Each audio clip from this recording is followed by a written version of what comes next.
पहला प्रश्न। कल प्रवचन सुनते समय ऐसा लगा कि मैं इस पृथ्वी पर नहीं, वरन मुक्त और असीम आकाश में एक ज्योति कण हूं। प्रवचन के बाद भी हल्केपन का, खालीपन का अनुभव होता रहा। उसी आकाश में भ्रमण करते रहने का जी होता रहा। ज्ञान, कर्म, भक्ति मैं नहीं जानता, लेकिन अकेला होने पर इसी स्थिति में डूबे रहने का जी होता है। लेकिन कभी कभी यह भाव भी उठता है कि कहीं यह मेरा पागलपन तो नहीं, कहीं यह मेरे अहंकार का ही दूसरा खेल तो नहीं। कृपा पूर्वक मेरा मार्गदर्शन करें।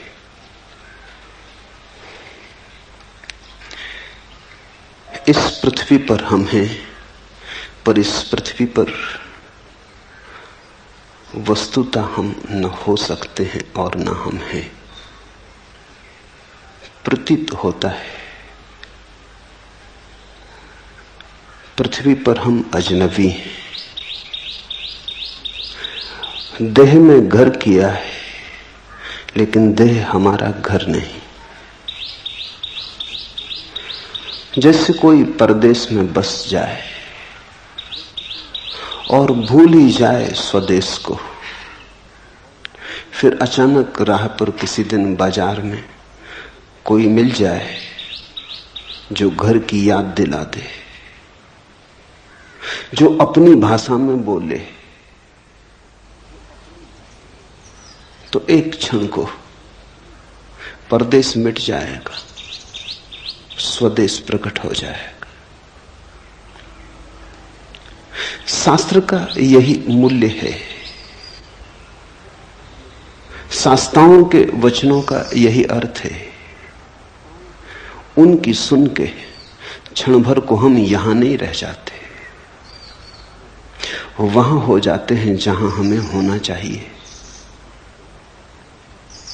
उनके संगीत में बहकर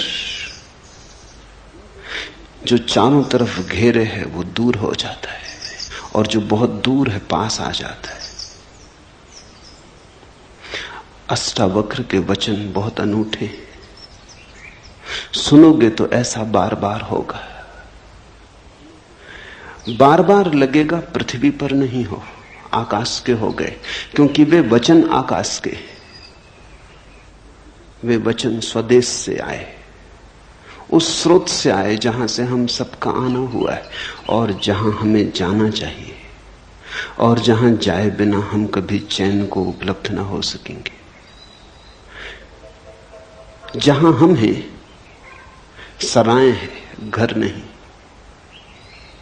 कितना ही मान के बैठ जाएं कि घर है, फिर भी सराय सराय बनी रहती। समझा लें, बुझा लें, भुला लें, भेद नहीं पड़ता। कांटा चुभता ही रहता, याद आती ही रहती। और कभी जब ऐसे किसी सत्य के साथ मुलाकात हो जाए जो खींच ले, जो चुंबक की तरह किसी और दूसरी दुनिया का दर्शन करा दे,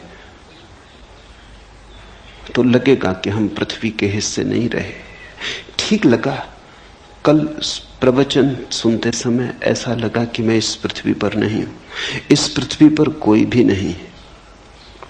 इस पृथ्वी पर हम मालूम होते हैं, प्रतीति होती है। सत्यता हम आकाश में है, हमारा स्वभाव आकाश का है। आत्मा यानी भीतर का आकाश, शरीर यानी पृथ्वी। शरीर बना है पृथ्वी से, तुम बने हो आकाश से। तुम्हारे भीतर दोनों का मिलन हुआ है। तुम क्षितिज हो, जहां पृथ्वी आकाश से मिलती हुई मालूम पड़ती, लेकिन मिलती थोड़ी कभी। दूर क्षितिज मालूम पड़ता है, मिल रहा आकाश पृथ्वी से। चल पड़ो, लगता है ऐसे घड़ी दो घड़ी में पहुंच जाएंगे। चलते रहो जन्मों जन्मों तक, कभी भी उस जगह न पहुंचोगे जहां आकाश पृथ्वी से मिलता। बस मालूम होता, सदा मालूम होता, मिल रहा थोड़ी दूर आगे, बस थोड़ी दूर आगे। क्षितिज कहीं है नहीं, सिर्फ दिखाई पड़ता। जैसे बाहर क्षितिज है, वैसे ही हमारी अवस्था है। यहां भीतर भी मिलन कभी हुआ नहीं। आत्मा कैसे मिले शरीर से? मर्त्य का अमृत से मिलन कैसे हो? दूध पानी में मिल जाता, दोनों पृथ्वी के हैं। आत्मा शरीर से कैसे मिले? दोनों का गुणधर्म भिन्न है। कितने ही पास हों, मिलन असंभव है। सनातन से पास हो तो भी मिलन असंभव है। मिलन हो नहीं सकता। सिर्फ हमारी प्रतीति है, हमारी धारणा है। क्षितिज हमारी धारणा है, हमने मान रखा है, इसलिए है। अष्टावक्र के वचनों को अगर जाने दोगे हृदय के भीतर तीर की तरह, तो वे तुम्हें याद को जगाएंगे, तुम्हारी भूली बिसरी स्मृति को उठाएंगे। क्षण भर को आकाश जैसे खुल जाएगा, बादल कट जाएंगे, सूरज की किरणों से भर जाएगा प्राण। कठिनाई होगी, क्योंकि हमारे सारे जीवन के विपरीत होगा ये अनुभव। इससे बेचैनी होगी। और ये जो घटाएं छट गई हैं, ये तुम्हारे कारण नहीं छटी, ये तो किसी शास्त्रा के वचनों का परिणाम है। फिर घटाएं गिर जाएंगी, तुम घर पहुंचते पहुंचते फिर घटाओं को घेर लोगे। तुम अपनी आदत से इतनी जल्दी बाज थोड़ी आओगे। फिर घटाएं गिर जाएंगी, तब और बेचैनी होगी कि जो दिखाई पड़ा था वो सपना तो नहीं था, जो दिखाई पड़ा था कहीं कल्पना तो नहीं थी, कहीं अहंकार का मन का खेल तो न था, कहीं ऐसा तो न हुआ कि हम किसी पागलपन में पड़ गए थे। स्वभावतः तुम्हारी आदतों का वजन बहुत पुराना है, अंधेरा बड़ा प्राचीन है। यद्यपि है नहीं, पर है बहुत प्राचीन। सूरज की किरण कभी फूटती है तो बड़ी नई है, अत्यंत नई है, सद्ध स्नात। क्षण भर को दिखाई पड़ती है, फिर तुम अपने अंधेरे में खो जाते हो। तुम्हारे अंधेरे का बड़ा लंबा इतिहास है। जब तुम दोनों को तौलोगे तो शक किरण पे पैदा होगा, अंधेरे पे पैदा नहीं होगा। होना चाहिए अंधेरे पर, होता है किरण पर, क्योंकि किरण है नई और अंधेरा है पुराना। अंधेरा है परंपरा जैसा, सदियों सदियों की धारा है। किरण है अभी अभी फूटी, ताजी, नई, इतनी नई कि भरोसा कैसे करें। लगा कि मैं इस पृथ्वी पर नहीं हूं, इस पृथ्वी पर कोई भी नहीं है, इस पृथ्वी पर हम हो नहीं सकते। मान्यता है हमारी, धारणा है हमारी, लगता है, सत्य नहीं है। और मुझे असीम आकाश में एक ज्योतिकण हूं ऐसा प्रतीत हुआ। यह शुरुआत है। असीम आकाश में एक ज्योतिकण हूं, जल्दी ही लगेगा कि असीम आकाश हूं। यह प्रारंभ है। तो असीम आकाश में भी अभी हम पूरी तरह लीन नहीं हो पाते।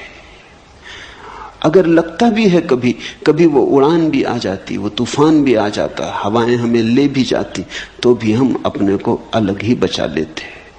ज्योतिकण न रहे, अंधेरे हो गए ज्योतिकण, लेकिन आकाश से अभी भी भेद रहा, फर्क रहा, फासला रहा।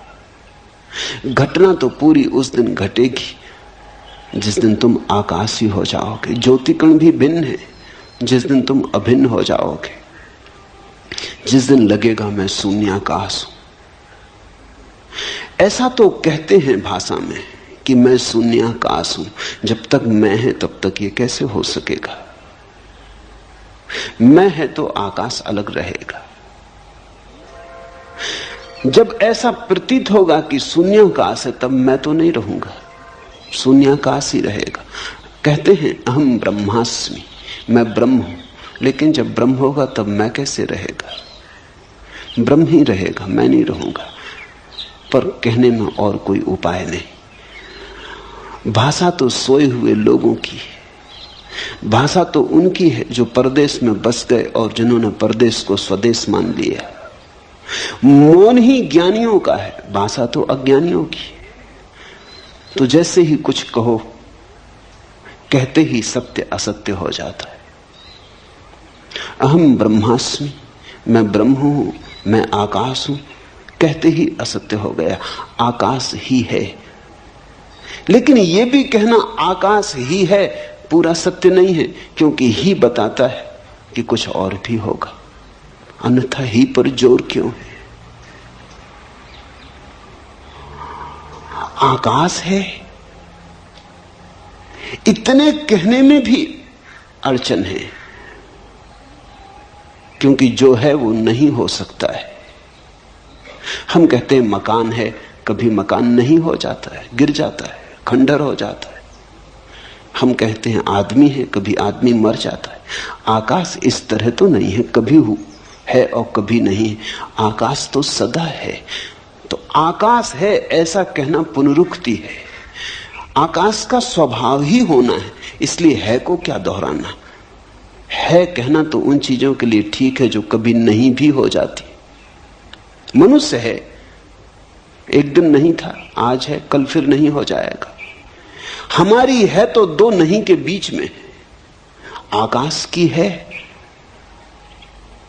कल भी है, आज भी है, कल भी है।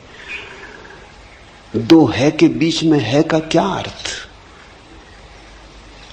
दो नहीं के बीच में है का अर्थ होता है। आकाश है, ये भी पुनरुक्ति है।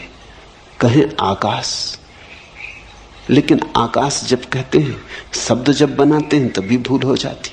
आकाश कहने का अर्थ हुआ कि कुछ और भी होगा जो आकाश से अन्यथा है, भिन्न है।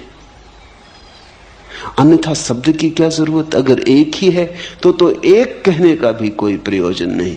एक तो तभी सार्थक है जब दो हो, तीन हो, चार हो, संख्या हो।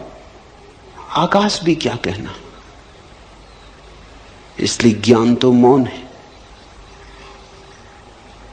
परम ज्ञान को शब्दों तक लाना असंभव है। लेकिन हम धन्यभागी हैं कि अष्टावक्र जैसे किन्हीं पुरुषों ने अथक असंभव चेष्टा की है। जहां तक संभव हो सकता था सत्य की सुगंध को शब्द तक लाने का प्रयास किया है। और इतना ख्याल रखना कि अष्टावक्र जैसी सफल चेतना बहुत कम है। बहुतों ने प्रयास किया है सत्य को शब्द तक लाने का, सभी हारे। हारना सुनिश्चित है, मगर अगर हारे हुए में भी देखना हो तो अष्टावक्र सबसे कम हारे, सबसे ज्यादा जीते। तो सुनोगे ठीक से तो घर की याद आएगी। सुबह की लगा ज्योति कण हो, तैयारी रखना खोने की। किसी दिन लगेगा ज्योति कण भी खो गया, आकाश ही बचा, तब पूरा मतवालापन छाएगा। तब डूबोगे सत्य की शराब में, तब नाचोगे, तब अमृत की पूरी झलक मिली। प्रवचन के बाद भी हल्केपन, खालीपन का अनुभव होता रहा। उसी आकाश में भ्रमण करने का जी होता रहा। यहां थोड़ी भूल हो जाती। जब भी हमें कुछ सुखद अनुभव होता है तो हम चाहते हैं फिर हो। मनुष्य का मन है बड़ा कमजोर, आकांक्षा से भर जाता, लोभ से भर जाता, प्रलोभन पैदा होता। जो भी सुखद है उसे दोहराने का मन होता। लेकिन एक बात ख्याल रखना, दोहराने में ही भूल हो जाती। जैसे ही तुमने चाहा फिर से हो, कभी ना होगा। क्योंकि जब पहली दफा हुआ था तो तुम्हारे चाहने से ना हुआ था, हो गया था, घटा था, तुम्हारा कृत्य ना था। यही तो अष्टावक्र का पूरा जोर है। सत्य घटता है, कृत्य नहीं, घटना है।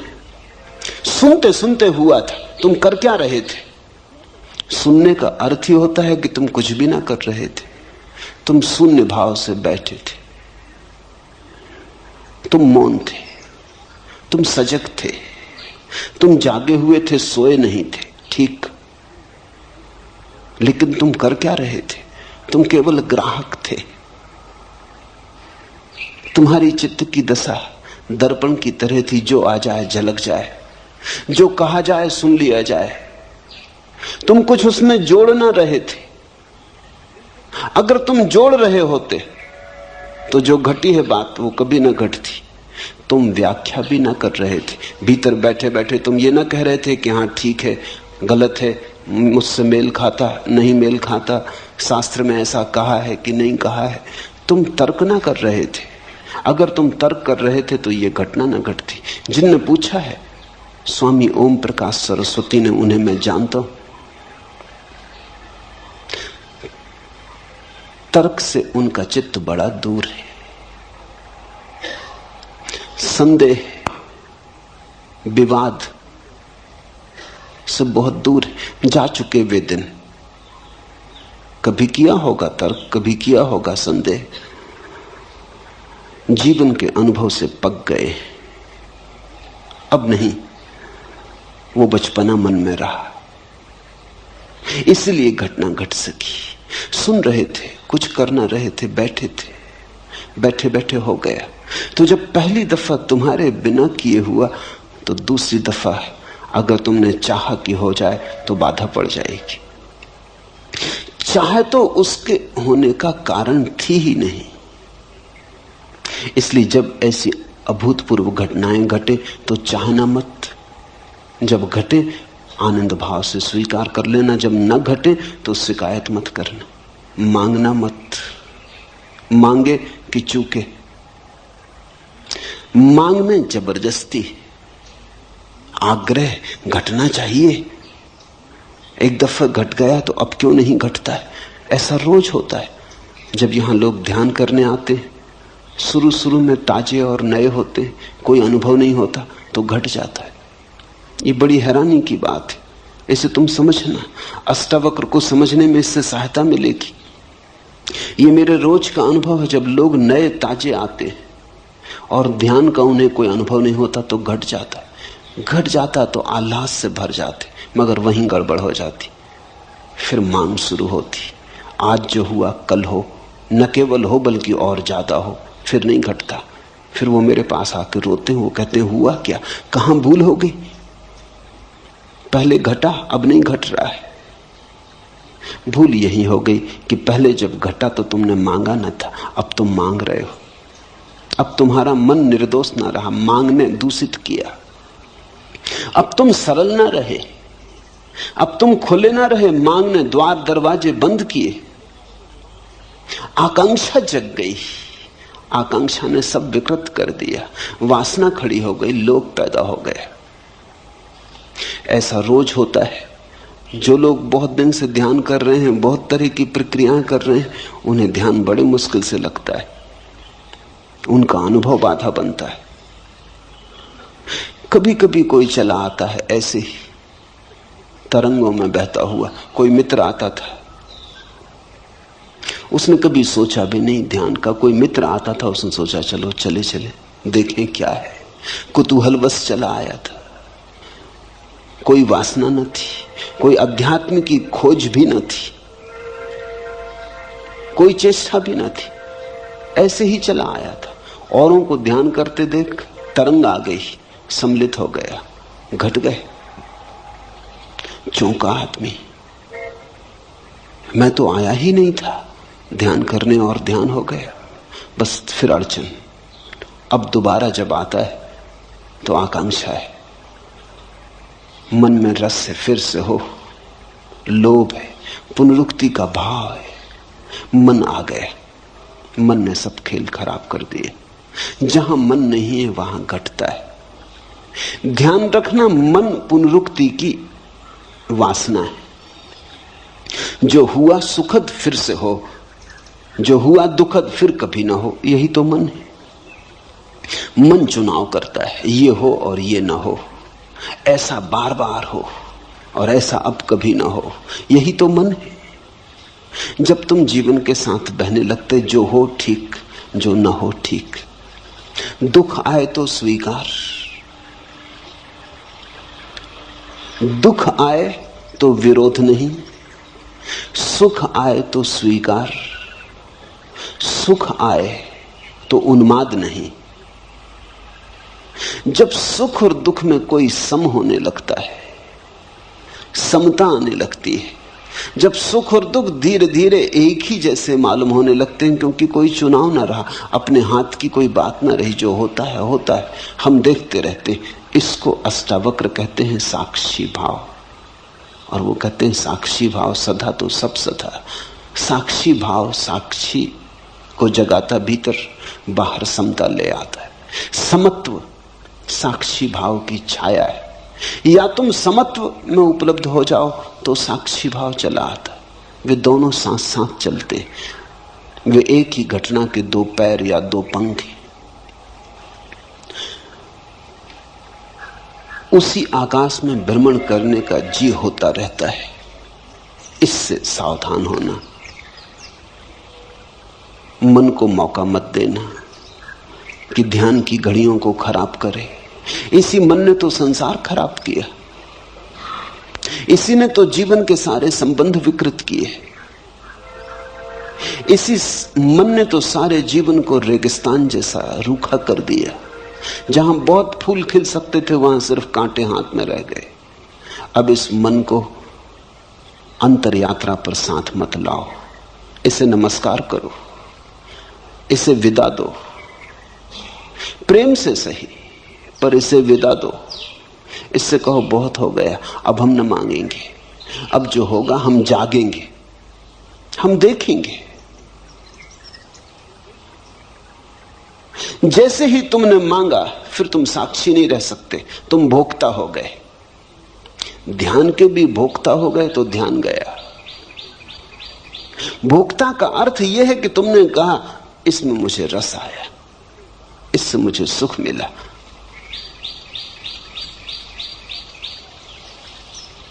ज्ञान कर्म भक्ति में नहीं जानता, लेकिन अकेला होने पर इसी स्थिति में डूबे रहने का जी होता है। छोड़ो इस जी को और तुम डूबोगे इसी स्थिति में। अकेले ही नहीं, भीड़ में भी रहोगे तो डूबोगे, बाजार में भी रहोगे तो भी डूबोगे। ये स्थिति का कोई संबंध अकेले और भीड़ से नहीं है, मंदिर और बाजार से नहीं है, एकांत समूह से नहीं है। इस स्थिति का संबंध तुम्हारे चित्त के शांत होने से, सम होने से। जहां भी शांति समता होगी ये घटना घटेगी, लेकिन तुम इसको मांगो मत, अन्यथा यही अशांति बन जाएगी, यही तनाव बन जाएगी।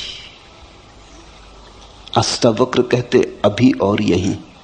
मांग तो सदा कल के लिए होती, मांग तो अभी और यहीं नहीं हो सकती। मांग का स्वभाव वर्तमान में नहीं ठहरता।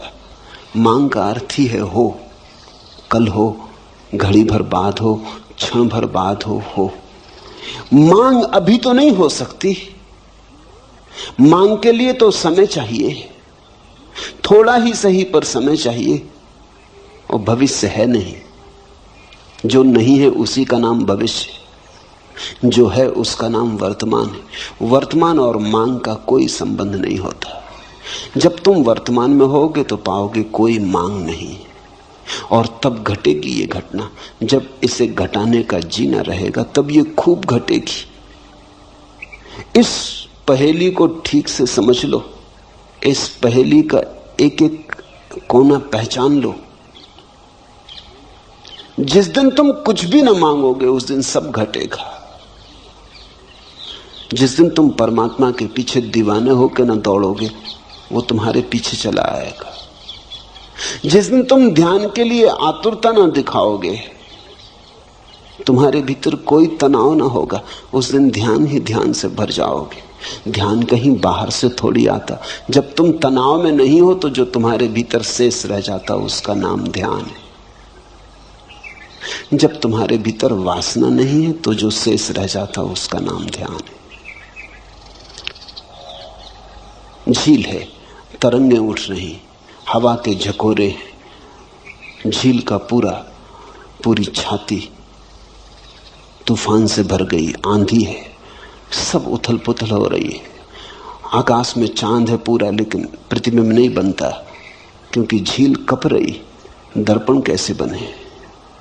चांद का प्रतिबिंब बनता है, टूट टूट जाता, हजार हजार टुकड़ों में चांदी फैल जाती पूरी झील पर, लेकिन चांद का प्रतिबिंब नहीं बनता है। झील शांत हो गई, लहरें कहीं चली गई, लहरें कहीं से आई थी, लहरें झील की थी, फिर सो गई, झील में वापस उतर गई। झील अपनी स्थिर अवस्था में आ गई।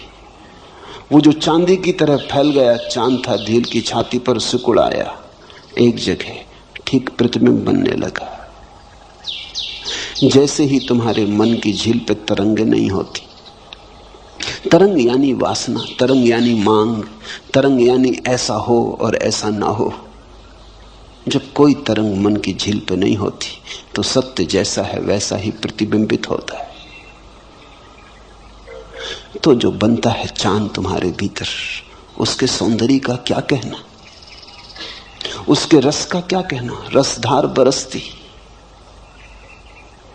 मिलन होता, फिर सुहागरात ही सुहागरात है। लेकिन तुमने मांगा कि चूक हो जाएगी, और मैं समझता हूं मांग बिल्कुल स्वाभाविक मालूम होती।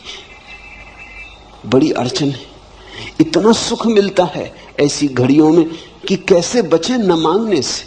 मानवीय है, मैं ये नहीं कहता कि तुमने कुछ बड़ी अमानवीय भूल की, बिल्कुल मानवीय भूल है। कभी जब क्षण भर को झरोखा खुल जाता है और आकाश बहता है तुम में, कभी क्षण भर को जब अंधेरा टूटता है और किरणें उतरती, तो असंभव है, करीब करीब असंभव है कि इसे न मांगो, लेकिन यह असंभव सीखना पड़ेगा। आज सीखो, कल सीखो, परसों सीखो, मगर सीखना पड़ेगा। जितनी जल्दी सीखो उतना उचित। अभी तैयार हो जाओ तो अभी घटना घटने को देर नहीं है। जरा भी क्षण भर की प्रतीक्षा करने की जरूरत नहीं। इसी स्थिति में डूबे रहने का जी होता, ये स्थिति घटेगी, इसका तुम्हारे चित्त से कुछ लेना देना नहीं है। इसलिए तुम अपने चित्त को पीछे छोड़ो। वो जब बीच बीच में आए तब उसे बार बार कह दो कि क्षमा करो, बहुत हुआ, काफी हुआ, संसार खराब किया, परमात्मा तो खराब मत करो। जीवन के सारे सुख विकृत कर डाले, अब ये अंतरतम के सुख आ रहे हैं, इन्हें तो विकृत मत करो। सजग रह के मन को नमस्कार कर लो, विदा दे दो। धीरे धीरे धीरे धीरे ऐसी घड़ी आने लगेंगी, तुम्हारे अनुभव से ही आएंगी। जब मन नहीं होगा तत्क्षण फिर वही झरोका खुलता है, फिर बहती रसधार, फिर उतरता प्रकाश, फिर तुम आलोकित, फिर तुम मग्न, फिर तुम अमृत में डूबे। जब ऐसा बार बार होगा तो बात साफ हो जाएगी। तो फिर मन से तुम अपने को दूर रखने में कुशल हो जाओगे। जब घटे तब घट जाने देना, जब न घटे तब शांति से प्रतीक्षा करते रहना। आएगा, जो एक बार आया है बार बार आएगा। तुम भर मत मांगना, तुम भर बीच में मत आना, तुम भर बाधा मत देना। लेकिन कभी कभी ये भाव भी उठता है कि कहीं ये मेरा पागलपन तो नहीं। बुद्धि ऐसे भाव भी उठाएगी, क्योंकि बुद्धि ये मान ही नहीं सकती कि आनंद हो सकता है। बुद्धि दुख से बिल्कुल राजी। बुद्धि ने दुख को पूरी तरह स्वीकार किया है, क्योंकि बुद्धि दुख की जन्मदात्री। अपनी ही संतान को कौन स्वीकार नहीं करेगा।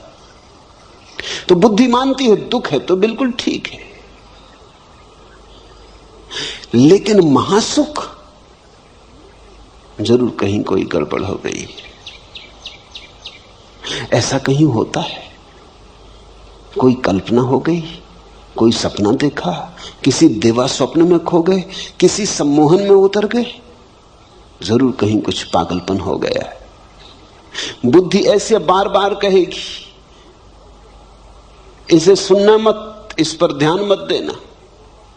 अगर इस पर ध्यान दिया तो वे घटनाएं बंद हो जाएंगी, वे द्वार झरोखे फिर कभी ना खुलेंगे। एक बात ख्याल में रखना, आनंद सत्य की परिभाषा है। जहां से आनंद मिले वहीं सत्य है। इसलिए तो हमने परमात्मा को सच्चिदानंद कहा है। आनंद उसकी आखिरी परिभाषा है। सत्य से भी ऊपर, चित्त से भी ऊपर आनंद को रखा है, सच्चिदानंद कहा है। सत्य एक सीढ़ी नीचे, चित्त एक सीढ़ी नीचे, आनंद परम। जहां से आनंद बहे, जहां से आनंद मिले, फिर तुम चिंता मत करना, सत्य के करीब हो। जैसे कोई बगीचे के करीब आता है तो हवाएं ठंडी हो जाती, पक्षियों के गीत सुनाई पड़ने लगते, शीतलता अनुभव होने लगती। तो बगीचा दिखाई भी ना पड़े तो भी अनुभव में आने लगता है कि राह ठीक है, बगीचे की तरफ पहुंच रहे हैं। ऐसे ही जैसे ही तुम सत्य की तरफ पहुंचने लगते हो, आनंद झरता है, शीतल होने लगता मन, संतुलन आने लगता है, सहिष्णुता बढ़ती है, सुख बढ़ता है, एक उमंग घेरे रहती अकारण। कोई कारण भी दिखाई नहीं पड़ता, न कोई लॉटरी मिली है, न कोई धंधे में बड़ा लाभ हुआ है, न कोई बड़ा पद मिला है। ऐसा भी हो सकता था पद था वो भी गया, हाथ में जो था वो भी खो गया, धंधा भी डूब गया, लेकिन अकारण एक उमंग है कि भीतर कोई नाचे जा रहा है कि रुकता ही नहीं। तो बुद्धि कहेगी कहीं पागल तो नहीं हो गए हो। ये तो पागलों के लक्षण है। ये बड़ी अजीब दुनिया है, यहां सिर्फ पागल ही प्रसन्न दिखाई पड़ते। इसलिए बुद्धि कहती पागल हो गए होगे, क्योंकि यहां पागलों के सिवा किसी को प्रसन्न देखा है। यहां हजार कारण होते हैं तब भी आदमी प्रसन्न नहीं होता। बड़ा महल हो, धन हो, संपत्ति हो, सुख सुविधा हो, तब भी आदमी प्रसन्न नहीं होता। ये दुनिया दुखी लोगों की दुनिया है, मगर दुखी लोगों की भीड़ है। यहां अगर तुम हंसने लगो अकारण तो लोग कहेंगे पागल हो गए। अगर तुम कहो कि हंसी आ रही कोई कारण नहीं, फैली जा रही, भीतर से उठ रही, लहर आ रही, लोग कहेंगे बस दिमाग खराब हो गए। यहां तुम शक्ल बना के चलो, उदास रहो, तुम्हारी शक्ल देख के भूत प्रेत भी डरे, तो बिल्कुल ठीक हो, तो कोई अड़चन नहीं है, तो सब ठीक चल रहा है। तुम आदमी जैसे आदमी हो, जैसा आदमी होना चाहिए वैसे आदमी हो। लेकिन तुम मुस्कुराने लगो, तुम हंसने लगो, तुम गीत गुनगुनाने लगो, तुम राह के किनारे खड़े होकर नाचने लगो, बस तुम पागल हो गए। परमात्मा को हमने इस भांति इंकार किया है कि अगर परमात्मा आए तो हम उसे पागल खाने में बंद कर देंगे। शायद इसी कारण नहीं आता, आने से डरता है। तुम जरा सोचो, कृष्ण अगर मिल जाएं चौराहे पर, बांसुरी बजाते, मोर मुकुट बांधे, पीतांबर डाले, गोपियां नाचती हों, क्या करोगे? तत्क्षण पुलिस थाने जाओगे। ये क्या हो रहा है? जो नहीं होना चाहिए वो हो रहा है। तुम इस आदमी को जेल खाने में डालोगे। आनंद निष्कासित कर दिया गया है। हमने आनंद को जीवन के बाहर कर दिया है। हम दुख को छाती से लगा के बैठे। यहां दुखी आदमी बुद्धिमान मालूम होता है, यहां आनंदित आदमी पागल मालूम होता है। सारी सरणी उल्टी है। तो स्वाभाविक है, जीवन भर जिसको तुमने बुद्धिमानी समझा है, आज अचानक अगर खोने लगेगी, खिसलने लगेगी, अगर आज अचानक नींव उखड़ने लगेगी तुम्हारी तथाकथित बुद्धिमानी की, और अचानक झांकने लगेगी प्रसन्नता अकारण। ख्याल रखना, पागलपन का मतलब यह होता है अकारण प्रसन्न। कारण भी नहीं है कुछ, बैठे हैं अकेले और मुस्कुराहट आ रही, बस पागल हो गए। क्योंकि ऐसा तो हमने सिर्फ पागलों को ही देखा है। ध्यान रखना, पागलों में और परमहंसों में थोड़ा सा संबंध है। पागल भी हंसते हैं, प्रसन्न होते हैं, क्योंकि बुद्धि गंवा दी। परमहंस भी हंसते हैं, प्रसन्न होते हैं, क्योंकि बुद्धि के पार आ गए। दोनों पागल बुद्धि से नीचे गिर जाता है, इसलिए हंस लेता है। परमहंस बुद्धि के पार चला जाता है, इसलिए हंसता है। दोनों में थोड़ी समानता है। पागल और परमहंस में एक बात समान है कि दोनों ने बुद्धि गंवाई। एक ने होशपूर्वक गंवाई है, एक ने बेहोशी में गंवाई है। इसलिए फर्क बहुत है, जमीन आसमान जितना फर्क है, लेकिन फिर भी एक समानता है। इसलिए कभी कभी तुम्हें पागल में परमहंस दिखाई पड़ेगा, और कभी कभी पागल में परमहंस, और कभी कभी परमहंस में पागल। तो भूल चूक हो जाती। पश्चिम के पागल खानों में ऐसे बहुत से लोग बंद हैं जो पागल नहीं है। अभी वहां बड़ी क्रांति चलती इसके संबंध में। कुछ मनोवैज्ञानिक, विशेषकर R.D. लैंग और उनके साथी एक बड़ा आंदोलन चलाते हैं कि बहुत से पागल पागल खानों में बंद हैं जो पागल नहीं है। अगर वो पूरब में पैदा होते तो परमहंसों की तरह उनका आदर सम्मान होता। R.D. लैंग को पता नहीं है इससे उल्टी घटना पूरब में घट चुकी है। यहां कई पागल हैं जो परमहंस समझे जाते।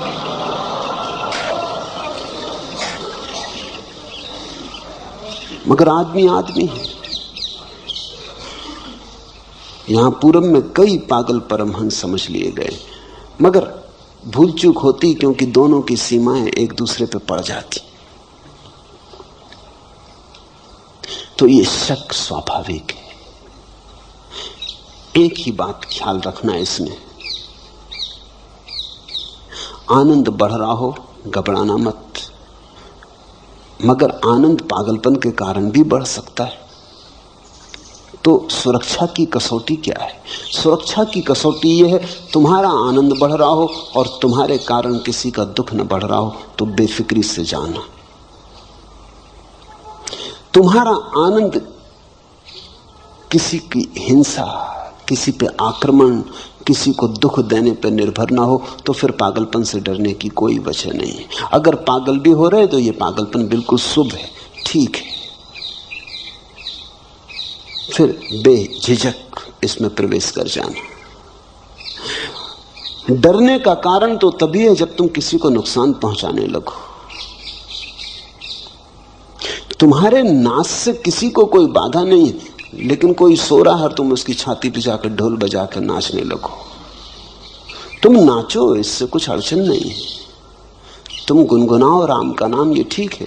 लेकिन माइक लगा के आधी रात में और तुम अखंड कीर्तन शुरू कर दो तो तुम पागल हो। हालांकि कोई तुमको पागल नहीं कह सकता, क्योंकि रामधुन कर रहे हैं, ऐसे कई पागल कर रहे हैं। वो कहते हैं अखंड कीर्तन कर रहे हैं, 24 घंटे की कथा की। सो न सो तुम्हारी मर्जी। अगर तुम बाधा डालो तो अधार्मिक हो। इतना ही ख्याल रखना, तुम्हारा आनंद हिंसात्मक ना हो, बस ये पर्याप्त है। तुम्हारा आनंद तुम्हारा निजी हो, इसके कारण किसी के जीवन में कोई बाधा ना पड़े, कोई पत्थर ना पड़े। तुम्हारा फूल खिले, लेकिन तुम्हारे फूल के खिलने के कारण किसी को कांटे न चुभे, इतना ही भर ख्याल रहे तो तुम ठीक दिशा में जा रहे हो। जहां तुम्हें लगे कि अब दूसरों को बाधा होने लगी, वहां थोड़े सावधान होना। वहां परमहंस की तरफ न जाके तुमने पागलपन का रास्ता पकड़ लिया। ओम प्रकाश से किसी को कोई दुख नहीं है। बेझिझक बेधड़क जा सकते हो।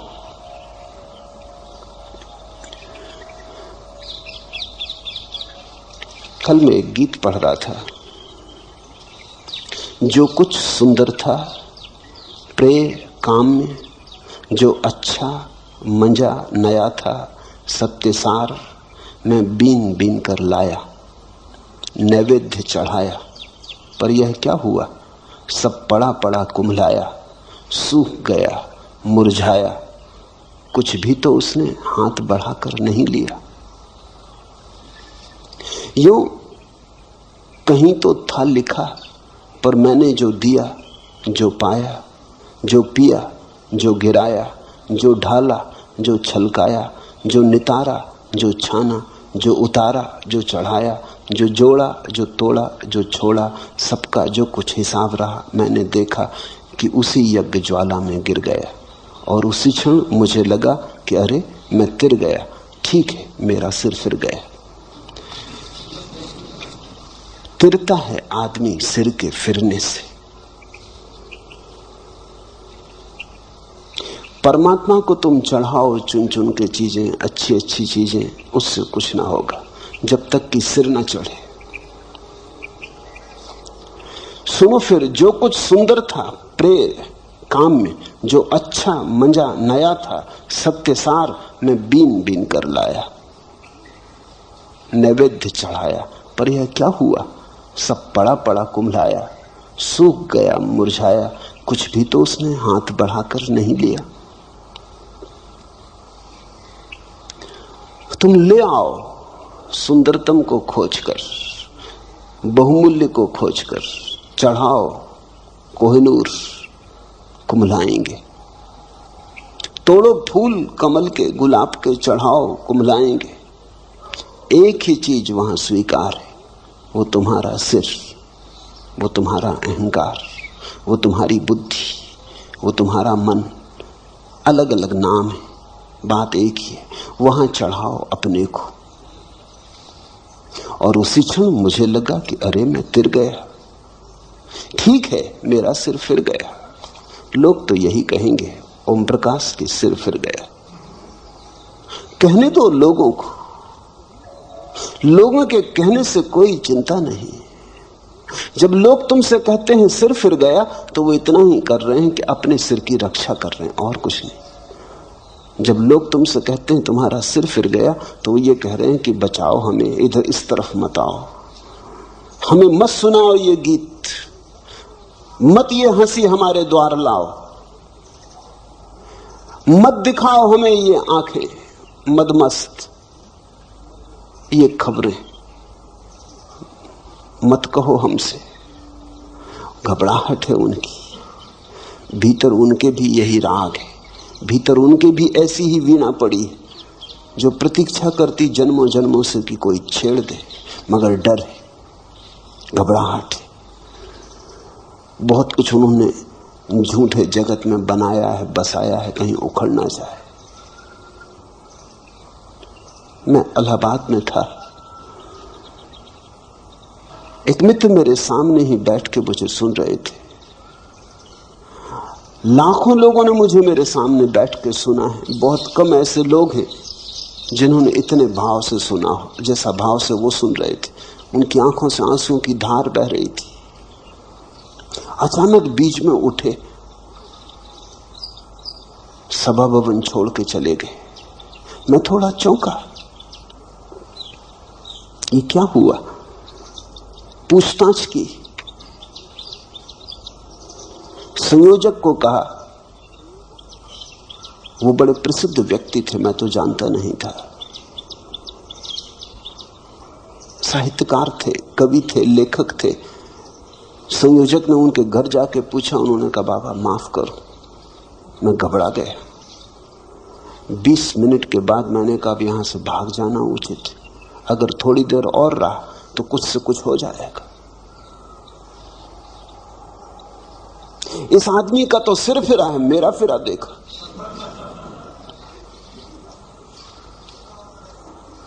आऊंगा, अभी नहीं, जरूर आऊंगा, पर थोड़ा समय दो। और 2 रात से मैं सो नहीं सका हूं और बातें मेरे मन में गूंज रही। नहीं, अभी मेरे पास बहुत काम करने को पड़े, अभी बच्चे छोटे, अभी घर गृहस्थी संभालनी। जरूर आऊंगा, तुम जाओ, उनसे कहना जरूर आऊंगा, लेकिन अभी नहीं। जब कोई तुमसे कहता है तुम्हारा सिर फिर गया, वो सिर्फ अपनी आत्मरक्षा कर रहा, वो ये कह रहा है कि ऐसा मान के कि तुम्हारा सिर फिर गया, मैं अपने आकर्षण को रोकता हूं।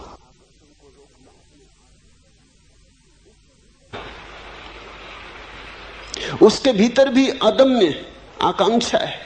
कौन है ऐसा जो परमात्मा को खोजने नहीं चला है? कौन है ऐसा जो आनंद का प्यासा नहीं है? कौन है ऐसा जिससे सत्य की अभीप्सा नहीं? ऐसा कभी कोई हुआ ही नहीं। जिनको तुम नास्तिक कहते हो वे ही लोग हैं जो घबरा गए। वे ही लोग हैं जो कहते हैं नहीं, कोई परमात्मा नहीं। क्योंकि परमात्मा को इंकार न करें तो खोज पर जाना होगा। मेरा अपना अनुभव यह है कि नास्तिक के भीतर तथाकथित आस्तिकों से सत्य की खोज की ज्यादा गहरी आकांक्षा होती। वो मंदिर जाने से डरता है। तुम डरते ही नहीं।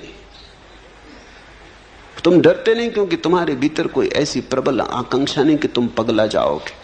तुम मंदिर हो आते हो जैसे तुम दुकान चले जाते हो। तुम मंदिर के बाहर भीतर हो लेते हो, तुम पे कुछ असर नहीं होता है। नास्तिक वैसा व्यक्ति है जो जानता है अगर मंदिर गया तो वापस न लौट सकेगा।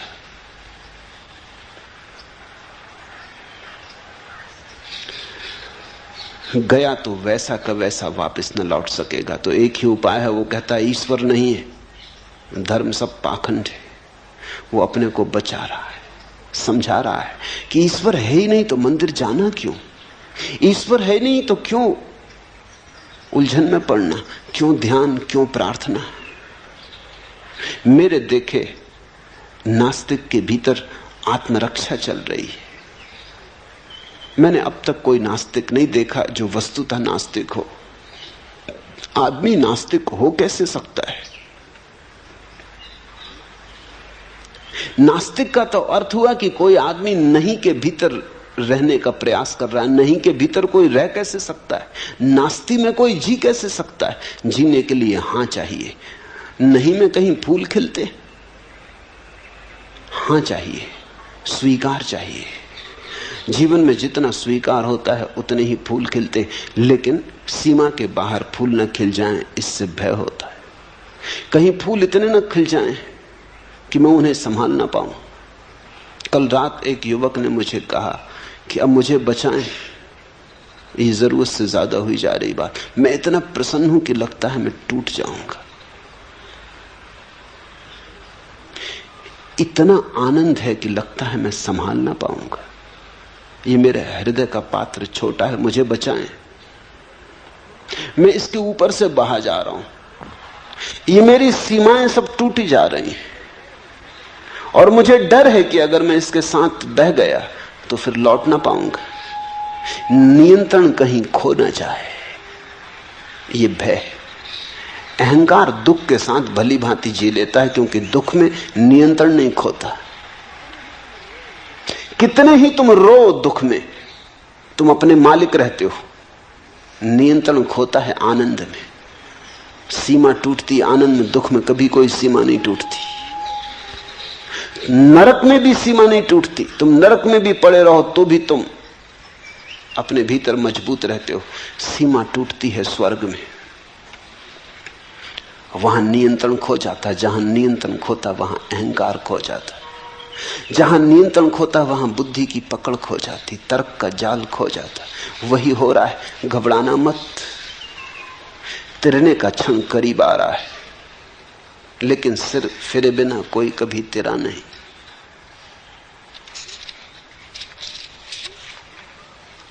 एक धुन की तलाश है मुझे जो ओंठों पर नहीं सिराओं में मचलती है, लावे सी दहकती है पिघलने के लिए। एक आग की तलाश है मुझे कि रोम रोम सीज उठे और मैं तार तार हो जाऊं। कोई मुझे जाली जाली बुंदे कि मैं पारदर्शी हो जाऊं। एक खुशबू की तलाश है मुझे कि भारहीन हो, हवा में तैर सकूं, हल्की बारिश की महीन बौछारों में कांप सकूं। गहराती सांझ के सलेटी आसमान पर चमकना चाहता हूं कुछ देर। एक सोख रंग की तलाश है मुझे। ओम प्रकाश, वही सोख रंग मैंने तुम्हें दे दिया है। ये गैरिक वस्त्र वही सोख रंग है। बहो, सीमाएं छोड़ के बहो, बुद्धि के पार बहो। जाने दो नियंत्रण। नियंत्रण का अर्थ है कर्ता। छोड़ो नियंत्रण। कर्ता अगर कोई है तो एक परमात्मा है। तुम परमात्मा से होड़ ना करो, उससे प्रतिस्पर्धा ना लो। उसके साथ संघर्ष मत करो, करो समर्पण, बहो उसकी धार के साथ, तिरोगे। जो डूब जाते वही तिरते, जो तिरने की चेष्टा करते डूब जाते।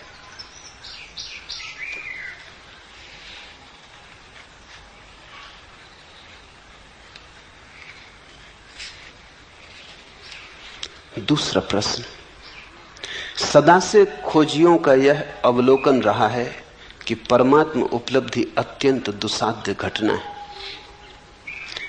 लेकिन आप जैसे बुद्ध पुरुष सदा से इस बात पर जोर देते रहे हैं कि परमात्मा अभी और यहीं घट सकता है। क्या बार बार यह कहना एक चुनौती और एक प्रयास करने की एक विधि है, एक उपाय है? सत्य है यही, न तो विधि है और न उपाय। तुम्हारा ऐसा पूछना बचने की विधि और उपाय है। ये बात हमारा मन स्वीकार करने को राजी नहीं होता कि परमात्मा अभी और यहीं मिल सकता है। क्यों नहीं राजी होता? इसलिए राजी नहीं होता कि अगर अभी और यहीं मिल सकता है तो फिर हमें मिल नहीं रहा। तो इसका कारण क्या होगा? फिर इसकी व्याख्या कैसे करें? अगर अभी और यहीं मिल सकता है तो मिल क्यों नहीं रहा? बेचैनी खड़ी हो जाती है। अभी और यहीं मिल सकता है, मिल तो नहीं रहा, तो इसे समझाएं कैसे? तो बड़ी अड़चन की बात हो गई। इस अड़चन को सुलझाने के लिए तुम कहते हो मिल तो सकता है लेकिन पात्रता चाहिए। बुद्धि रास्ते निकालती, जहां उलझन खड़ी हो जाती उसे सुलझाती। रास्ता खोजना पड़ेगा, पात्रता खोजनी पड़ेगी, शुद्ध होना पड़ेगा, तब मिलेगा। और अगर अष्टावक्र कहते हैं अभी और यहीं मिल सकता, तो जरूर इसमें कुछ कारण है। वो इसलिए कहते हैं ताकि तुम तीव्रता से प्रयास में लग जाओ, लेकिन लगना प्रयास में ही पड़ेगा। मन बड़ा होशियार है। अष्टावक्र की बात बिल्कुल सीधी साफ है, परमात्मा अभी और यहीं मिल सकता है, क्योंकि परमात्मा कोई उपलब्धि नहीं है, परमात्मा तुम्हारा स्वभाव है। सारा जोर सीधा है, तुम परमात्मा हो, मिल सकने की बात ही गलत है। जब हम कहते हैं अभी और यहीं मिल सकता है तो इसका अर्थ इतना ही हुआ कि मिला ही हुआ है। जरा आंख खोलो और देखो। मिल सकते की भाषा ठीक नहीं है। मिल सकने में तो ऐसा लगता है तुम अलग हो और परमात्मा अलग है। तुम खोजने वाले हो, वो खोज का लक्ष्य, तुम यात्री हो, वो मंजिल। नहीं, अभी और यहीं मिल सकता है कि इतना ही अर्थ है कि तुम वही हो जिसे तुम खोज रहे हो। जरा अपने को पहचानो, आंख खोलो और देखो, या आंख बंद करो और देखो, मगर देखो। थोड़े दृष्टि की बात है, पात्रता की नहीं। पात्रता का तो अर्थ हुआ कि परमात्मा भी सौदा है। जैसे तुम बाजार में जाते हो तो कोई चीज 1000 रुपए की है, कोई लाख रुपए की है, कोई 10 लाख रुपए की है, हर चीज का मूल्य है। तो पात्रता का तो अर्थ हुआ कि परमात्मा का भी मूल्य है। जो पात्रता अर्जित करेगा, मूल्य चुकाएगा, उसे मिलेगा। तुम परमात्मा को भी बाजार में एक वस्तु बना देना चाहते हो। त्याग करोगे, तपश्चर्या करोगे तो मिलेगा, मूल्य चुकाओगे तो मिलेगा, मुफ्त नहीं मिलता। तुम परमात्मा को खींच के दुकान पर रख देते हो, डब्बे में बंद कर देते हो, दाम लिख देते हो। तुम कहते हो इतने उपवास करो, इतना ध्यान करो, इतनी तपश्चर्या करो, धूप में तपो, सर्दी आतप सहो, तब मिलेगा। कभी इस पर तुमने सोचा कि ये तुम क्या कह रहे हो?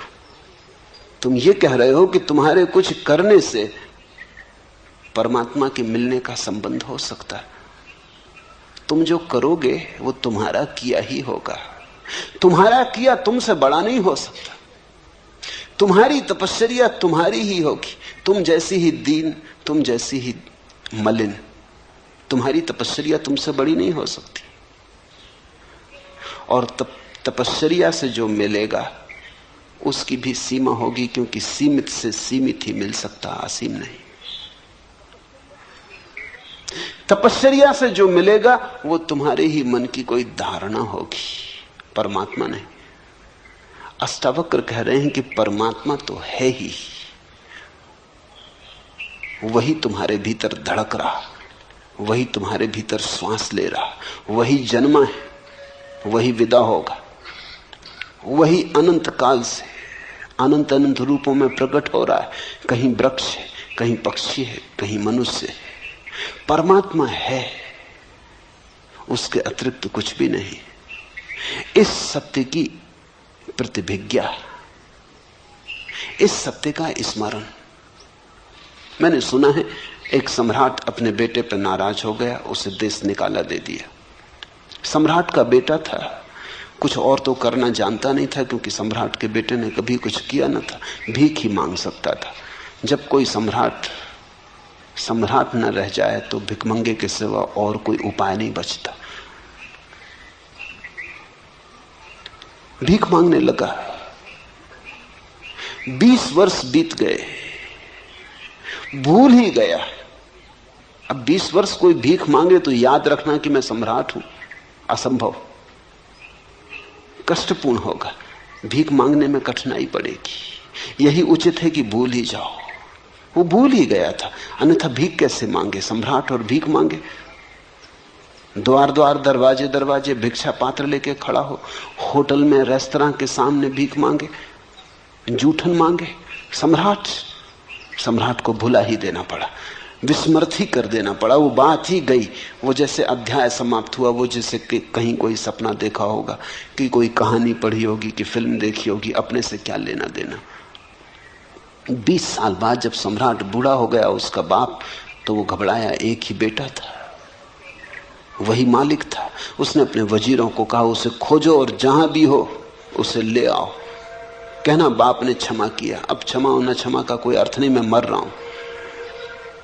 अब ये राज्य कौन संभालेगा? ये औरों के हाथ में जाए, इससे बेहतर है मेरे खून के हाथ में जाए। बुरा भला जैसा भी है, उसे ले आओ। जब वजीर पहुंचे तो वो एक होटल के सामने पैसे मांग रहा था, टूटा सा पात्र लिए, नंगा था, पैरों में जूते नहीं थे, भरी दोपहरी थी, गर्मी के दिन थे, लू बहती थी, पैर जल रहे थे, और वो मांग रहा था कि मुझे जूते खरीदने हैं, इसके लिए कुछ पैसे मिल जाएं। कुछ पैसे उसके पात्र में पड़े थे। रथ आके रुका, वजीर नीचे उतरा, वजीर ने गिर के उसके चरण छुए। होने वाला सम्राट था। जैसे ही वजीर ने उसके चरण छुए, एक क्षण में घटना घट गई। 20 साल जिसकी याद ना आई थी कि मैं सम्राट हूं, फिर ऐसा थोड़ी लग रहा कि वो बैठा, उसने सोचा और विचारा और तपश्चर्या की और ध्यान किया कि याद करूं ना। एक क्षण में, पल भी ना लगा। एक क्षण में रूपांतरण हो गया। यह आदमी और हो गया। अभी भिखारी था, दीनहीन, नग्न अब भी था, अब भी पैर में जूते न थे, लेकिन हाथ से उसका पात्र उसने फेंक दिया और वजीरों से कहा कि जाओ मेरे स्नान की व्यवस्था करो, ठीक वस्त्र जुटाओ।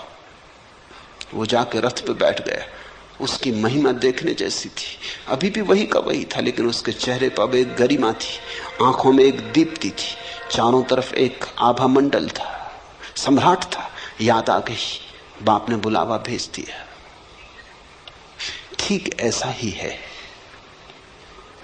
अष्टावक्र जब कहते कि अभी और यहीं, तो वो यही कहते कितने, चलो 20 साल नहीं, 20 जन्म से देश निकाले पे रहे, भीख मांगी बहुत, भूल गए बिल्कुल, याद को बिल्कुल सुला दिया, सुलाना ही पड़ा। न सुलाते तो भीख मांगनी मुश्किल हो जाती। द्वार द्वार दरवाजे दरवाजे भिक्षा पात्र लेके घूमे। अष्टावक्र ये कह रहे हैं, आ गया बुलावा, जागो, भिखमंगे तुम नहीं हो, सम्राट के बेटे हो। अगर कोई ठीक से सुन लेगा तो घटना सुनने में ही घट जाएगी। यही अष्टावक्र गीता का महात्म्य है, महिमा है। कोई आग्रह नहीं कि कुछ करो,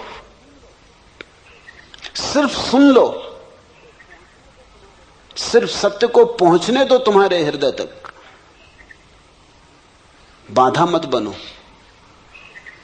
ग्राहक रहो, सिर्फ सुन लो, पहुंच जाए ये तीर तुम्हारे हृदय में, इसकी चोट बस पर्याप्त, जन्मों जन्मों की विस्मृति टूट जाएगी, स्मरण लौट आएगा, तुम परमात्मा हो। इसलिए वे कहते हैं अभी और यहीं। अब तुम तरकीबें मत खोजो, तुम कहते हो शायद ये विधि होगी, उपाय होगा कि लोगों की त्वरा बढ़े, तीव्रता बढ़े। स्वामी योग चिन्मय ने पूछा है, चिन्मय के पास, चिन्मय की बुद्धि में चेष्टा, प्रयास, तप जरूरत से ज्यादा है। साधारण योगी की जो पकड़ होती वैसी पकड़ है। ये अष्टावक्र के वचन साधारण योगी के लिए नहीं है, असाधारण प्रज्ञावान जो सुन के ही जाग जाए। चिन्ह में थोड़े हठ योगी, काफी पिटाई हो तो थोड़े बहुत चलेंगे, कोड़े को देख के, उसकी छाया को देख के नहीं चल सकते। हंसना मत, क्योंकि चिन्मय जैसे ही अधिक लोग हैं। हंस के तुम ये मत सोचना कि तुमने हंस लिया तो तुम चिन्मय से भिन्न हो, कि देखो तुम तो हंसे। चिन्मय ने कम से कम हिम्मत करके पूछा, तुमने पूछा नहीं, बस इतना ही फर्क है। हो तुम भी वही। ये अष्टावक्र की गीता पूरी हो जाएगी, और अगर तुम परमात्मा न हो गए तो समझ लेना कि वहीं हो, कोई फर्क नहीं। अगर इस सुनने में तुम जाग जाओ और परमात्मा हो जाओ तो ही कोड़े की छाया ने काम किया। सदा से खोजियों का यह अवलोकन रहा है कि परमात्मा उपलब्धि अत्यंत दुसाध्य घटना है। खोजी शुरू से ही भ्रांत है। खोजी का अर्थ ही यह है कि वो मान लिया है कि परमात्मा को खोजना है, कि परमात्मा को खो दिया है। उसने एक बात तो मान ही ली कि खो दिया परमात्मा को। ये भी कोई बात हुई कि खो दिया परमात्मा को? परमात्मा को खो कैसे सकते हो? मेरे पास लोग आते, वो कहते परमात्मा खोजना। मैं कहता हूं चलो ठीक, खोजो, लेकिन खोया कहां, कब खोया? वो कहते इसका तो कुछ पता नहीं, पहले इसका तो तुम ठीक से पता कर लो, कहीं ऐसा ना हो कि खोया ही ना हो। कभी कभी ऐसा हो जाता है कि चश्मा नाक पे चढ़ा है और उसी चश्मे से देख के चश्मा खोज रहे हैं।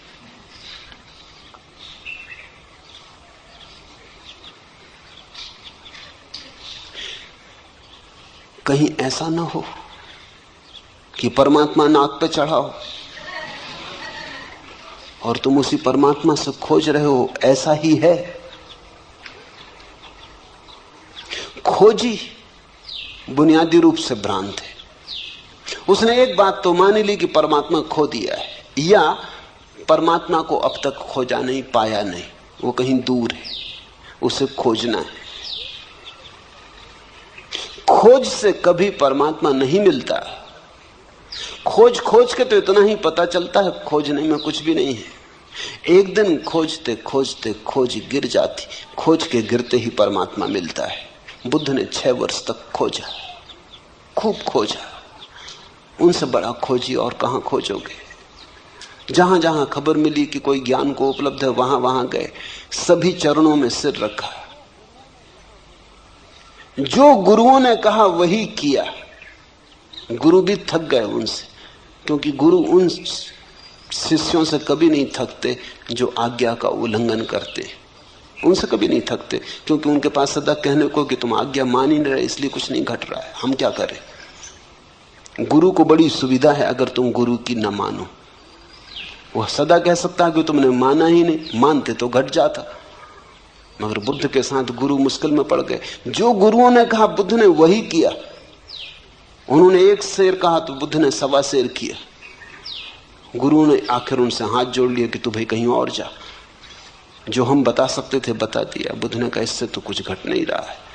उन्होंने कहा इससे ज्यादा हमें भी नहीं घटा है, तेरे से क्या छिपाना। तू कहीं और जा। इतने प्रामाणिक व्यक्ति के सामने गुरु भी धोखा न दे पाए। सब तरफ खोज के बुद्ध ने आखिर पाया कि नहीं, खोजने से मिलता ही नहीं। संसार तो व्यर्थ था ही, अध्यात्म भी व्यर्थ हुआ। भोग तो व्यर्थ हो ही चुका था, जिस दिन महल छोड़ा उस दिन व्यर्थ हो चुका था, इसीलिए छोड़ा। योग भी व्यर्थ हुआ। न भोग में कुछ है न योग में कुछ है। अब क्या करें? अब तो करने को ही कुछ ना बचा। अब तो कर्ता होने के लिए कोई सुविधा न रही। इस सूत्र को ठीक से समझना। न भोग बचा, न योग बचा, न संसार बचा, न स्वर्ग बचा। तो अब कर्ता होने के लिए जगह ही न बची। कुछ करने को बचे तो कर्ता बच सकता है, कुछ करने को न बचा। उसी रात घटना घटी। उस सांझ बोधि वृक्ष के नीचे वे बैठे तो करने को कुछ भी न था। बड़ी हैरानी में पड़े। संसार छोड़ दिया था तो योग पकड़ लिया था, भोग छोड़ दिया था तो अध्यात्म पकड़ लिया था। कुछ तो करने को था तो मन उलझा था। अब मन को कोई जगह न बची। मन का पक्षी तड़फड़ाने लगा, कोई जगह नहीं। मन के लिए जगह चाहिए। अहंकार के लिए कर्ता का रस चाहिए, कर्तव्य चाहिए। कुछ करने को हो तो अहंकार बचे। कुछ था ही नहीं करने को। जरा थोड़ा सोचो। एक गहन उदासीनता, जिसको अष्टावक्र वैराग्य कहते, वो उदय हुआ। योगी विरागी नहीं है, क्योंकि योगी नए भोग खोज रहा है। योगी आध्यात्मिक भोग खोज रहा है, विरागी नहीं है। अभी भोग की आकांक्षा है। संसार में नहीं मिला तो परमात्मा में खोज रहा है, लेकिन खोज जारी है। यहां नहीं मिला तो वहां खोज रहा है, बाहर नहीं मिला तो भीतर खोज रहा है, लेकिन खोज जारी है। भोगी विरागी नहीं है, योगी भी विरागी नहीं है। हाँ, उनकी खोज राग की अलग अलग है। एक बाहर की तरफ जाता, एक भीतर की तरफ जाता, लेकिन जाते दोनों। उस रात बुद्ध को जाने को कुछ न बचा, न बाहर न भीतर। उस रात की तुम जरा कल्पना करो। उस रात को जरा जगाओ और सोचो कि कैसी वो रात रही होगी। उस दिन पहली दफा विश्राम उपलब्ध हुआ, जिसको अष्टावक्र कहते हैं, जो चित्त में विश्राम को उपलब्ध हो जाए तो सत्य उपलब्ध हो जाता। उस दिन विश्राम उपलब्ध हुआ। जब तक कुछ करने को शेष है तब तक श्रम जारी रहता है। जब तक कुछ करने को शेष है तनाव जारी रहता। अब तनाव करके भी क्या करना? शरीर भी ढीला छूट गया, मन भी ढीला छूट गया। वो उस वृक्ष के नीचे पड़ गए और सो गए। सुबह जब उनकी आंख खुली तो ऐसी खुली जैसी सबकी खुलनी चाहिए। सुबह जब आंख खुली तो पहली दफा खुली। सदियों सदियों से बंद थी वो आंख खुली। सुबह जब आंख खुली तो भोर का आखिरी तारा डूबता था। उस भोर के आखिरी तारे को उन्होंने डूबते हुए देखा। इधर बाहर भोर का आखिरी तारा डूब गया, उधर भीतर भी मन की आखिरी रेखा विसर्जित हो गई। कुछ भी ना था, भीतर कोई भी ना बचा। सन्नाटा था, शून्य था, विराट शून्य था, आकाश था। कहते हैं बुद्ध 7 दिन वैसे ही बैठे रहे, मूर्तिवत, हिले नहीं डुले नहीं। कहते हैं देवता घबरा गए। आकाश से देवता उतरे, ब्रह्मा उतरे, चरणों में पड़े और कहा आप कुछ बोलें। ऐसी घटना सदियों में घटती, बड़ी मुश्किल से घटती। आप कुछ कहें, हम आतुर हैं सुनने को कि क्या हुआ है। हिंदू बहुत नाराज है इस बात से कि बौद्ध कथाओं में ब्रह्मा को उतार के और बुद्ध के चरणों में गिरा दिया। लेकिन कथा बिल्कुल ठीक है, क्योंकि देवता भला स्वर्ग में हो, आकांक्षा के बाहर थोड़ी। आज एक घटना घटी है कि एक व्यक्ति आकांक्षा के बाहर चला गया, तो बुद्ध के ऊपर कोई भी नहीं। बुद्धत्व आखिरी बात है। देवता भी नीचे हैं, अभी उनकी भी स्वर्ग की भोग की आकांक्षा है। इसलिए तो कथाएं हैं कि इंद्र का आसन डोलने लगता जब भी लगता है कोई प्रतियोगी आ रहा, कोई ऋषि मुनि तपश्चर्या में गहरा उतर रहा, इंद्र घबराता, आसन कपने लगता। ये तो आसन इंद्र का क्या हुआ, दिल्ली का हुआ। इंद्र का कहो कि इंदिरा का कहो, एक ही बात, इसमें कुछ बहुत फर्क ना हुआ। ये तो कोई आने लगा तो प्रतिस्पर्धा, घबराहट, बेचैनी। बुद्ध ना कुछ करके उपलब्ध हुए। जो बुद्ध के जीवन में घटा वही अष्टावक्र के जीवन में घटा होगा। कोई कथा हमारे पास नहीं, किसी ने लिखी नहीं, लेकिन निश्चित घटा होगा, क्योंकि अष्टावक्र जो कह रहे हैं वो इतना ही कह रहे हैं कि तुम दौड़ चुके खूब, अब रुको। दौड़ के नहीं मिलता परमात्मा, रुक के मिलता है। खोज चुके खूब, अब खोज छोड़ो। खोज के नहीं मिलता सत्य, क्योंकि सत्य खोजी में छिपा है, खोजने वाले में छिपा है। कहां भागते फिरते हो? कस्तूरी कुंडल बसे। लेकिन जब कस्तूरी का नाफा फूटता है तो मृग पागल हो जाता है। कस्तूरी मृग पागल हो जाता, भागता है, इधर भागता उधर भागता, खोजता है कहां से आती ये गंध, कौन खींचे ले आता है इस सुवास को, कहां से आती। क्योंकि उसने जब भी गंध आती देखी तो कहीं बाहर से आती देखी। कभी फूल की गंध थी, कभी कोई और गंध थी, लेकिन सदा बाहर से आती थी। आज जब गंध भीतर से आ रही तब भी वो सोचता है बाहर से ही आती होगी, भागता है। और कस्तूरी उसकी ही कुंडल में बसी है। कस्तूरी कुंडल बसे, परमात्मा तुम्हारे भीतर बसा है। तुम जब तक बाहर खोजते रहोगे योग में भोग में व्यर्थ। साधारण योगी भोग के बाहर ले जाता है, अष्टावक्र योग और भोग दोनों के बाहर ले जाते हैं। योगातीत भोगातीत। इसलिए तुम पाओगे सांसारिक का अहंकार होता है। तुमने योगी का अहंकार देखा या नहीं? सांसारिक का क्रोध होता है, तुमने दुर्वासाओं का क्रोध देखा या नहीं?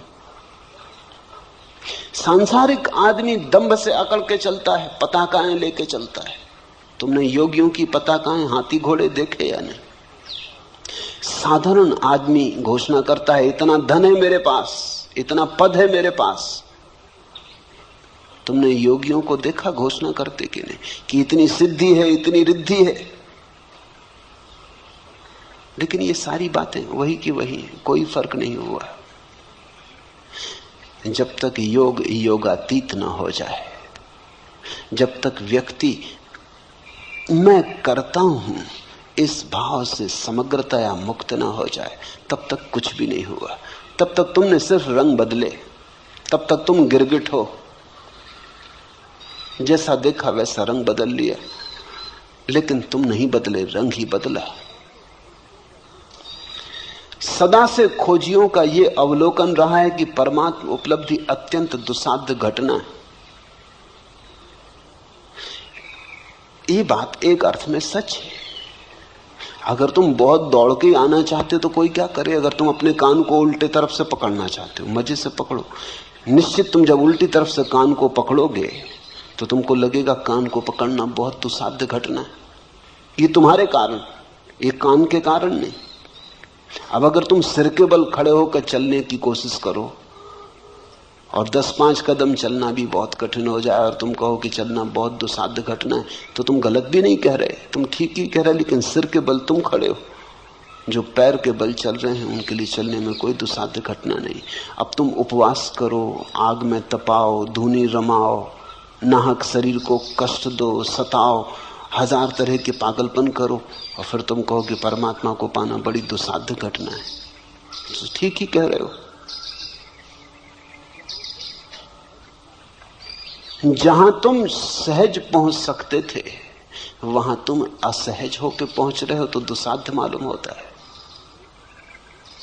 तुम्हारे पहुंचने में भूल हो रही। लेकिन असाध्य को आदमी क्यों चुनता है, ये भी समझ लेना चाहिए। सिर के बल चलने का मजा क्या है जबकि तुम्हारे पास पैर है? सिर के बल चलने का एक मजा है, और वो मजा ये है, मजा है अहंकार का मजा। मुल्ला नसरुद्दीन एक झील में मछलियां मार रहा था। घड़ी दो घड़ी में देखता रहा, उसकी मछलियां पकड़ में कुछ आती नहीं, झील में मछलियां हैं भी नहीं ऐसा मालूम होता। मैंने उससे पूछा, नसरुद्दीन इस झील में मछलियां मालूम नहीं होती, तुम कब तक बैठे रहोगे? वो पास की दूसरी झील है, वहां क्यों नहीं मछलियां मारते? यहां कोई दूसरा मछुआ दिखाई भी नहीं पड़ता, वहीं सब मछुए। नसरुद्दीन ने कहा, वहां मारने से सारी क्या? अरे वहां इतनी मछलियां हैं कि मछलियों को तैरने के लिए जगह भी नहीं, वहां मारी तो क्या मारी, यहां मछली मारो तो कोई बात। असाध्य में भी आकर्षण है, जितना असाध्य काम हो उतना अहंकार मजबूत होता है। यहां मछली मारो तो कुछ है, जो सभी कर रहे हैं वही तुमने किया तो क्या सार है? सभी पैर के बल चल रहे हैं, तुम भी चले तो क्या मजा? सिर के बल चलो। मेरे देखे परमात्मा से कोई संबंध नहीं है कठिनाइयों का, कठिनाइयों का संबंध अहंकार से। अहंकार कठिन को करने में मजा लेता, क्योंकि सरल तो सभी करते हैं, उसमें क्या सार है? अगर तुम किसी से कहो कि हम पैर के बल चलते, तो लोग कहेंगे तुम्हारा दिमाग खराब हो गया, सभी चलते। लेकिन अगर तुम सिर के बल चलो तो अखबारों में नाम छपेगा, तो लोग तुम्हारे पास आने लगेंगे, लोग तुम्हारे चरणों में सिर झुकाएंगे कि तुम्हें कोई सिद्धि मिल गई कि तुम सिर के बल चलते हो। अहंकार की पूजा तभी हो सकती है जब तुम कुछ असाध्य करो। जैसे हिलरी चढ़ गया एवरेस्ट पर, तो सारी दुनिया में खबर हुई। अब तुम जाओ और पूना की छोटी मोटी पहाड़ी पे चढ़ के खड़े हो जाओ और झंडा लगाने लगो, और तुम कहो कोई अखबार वाला भी नहीं आ रहा, कोई फोटोग्राफर भी नहीं आ रहा, मामला क्या है? आखिर ये भेदभाव क्यों हो रहा है? हिलरी के साथ इतना शोरगुल मचाया, इतिहास में नाम अमर रहेगा सदा के लिए, और हमारा कुछ भी नहीं हो रहा। हम भी वही कर रहे हैं, उसने भी झंडे ही गाड़ा हुआ। लेकिन एवरेस्ट पे चढ़ना कठिन है। 50-60 साल से लोग चढ़ने की कोशिश कर रहे थे, तब एक आदमी चढ़ पाया। इसलिए धीरे धीरे वहां रास्ता बन जाएगा, बस जाने लगेगी, कभी ना कभी जाएगी। कोई सदा इतनी देर तक एवरेस्ट अपने को बचा नहीं सकता आदमी से। जब एक आदमी पहुंच गया तो सिलसिला शुरू हो गया। अभी कुछ देर पहले औरतें भी पहुंच गई, जब औरतें भी पहुंच गई तब और पहुंचने को क्या बाकी रहा? अब सब धीरे धीरे पहुंच रहे हैं। थोड़े दिन में वहां होटलें और बसें और सब पहुंच जाएंगी। फिर जाकर तुम झंडा गाड़ना, जब बस वगैरह सब चलने लगे वहां, तुम कहोगे ये वही जगह है जहां हिलरी ने झंडा गाड़ा। बड़ा भेदभाव हो रहा है, बड़ा पक्षपात हो रहा है। कठिन में अहंकार को मजा है। आदमी कई चीजों को कठिन कर लेता ताकि अहंकार को भरने में रस आ सके। हम बहुत सी चीजों को कठिन कर लेते हैं, जितनी कठिन कर लेते हैं उतना ही रस आने लगता है। कठिनाई परमात्मा को पाने में नहीं है, कठिनाई अहंकार का रस है। तो तुम जो कहते हो सदा से खोजियों का ये अवलोकन रहा है कि परमात्मा उपलब्धि अत्यंत दुसाध्य घटना है, ये ठीक है। वो जो खोजी है अहंकारी है। और परमात्मा को खोजियों ने कब पाया? जब खोज छूट गई तब पाया। खोज छूटने पर ही मिलता है परमात्मा। जब तुम कहीं भी नहीं जा रहे, सिर्फ बैठे हो विश्राम में, परम विराम में, यात्रा शून्य जहां हो जाती। साधारणतः लोग सोचते हैं कि परमात्मा को पालेंगे तो फिर यात्रा नहीं होगी। बात बिल्कुल उल्टी है। यात्रा अगर तुम अभी छोड़ दो तो अभी परमात्मा मिल जाए। लोग सोचते हैं मंजिल मिल जाएगी तो फिर हम विश्राम करेंगे। हालत उल्टी है, तुम विश्राम करो तो मंजिल मिल जाए।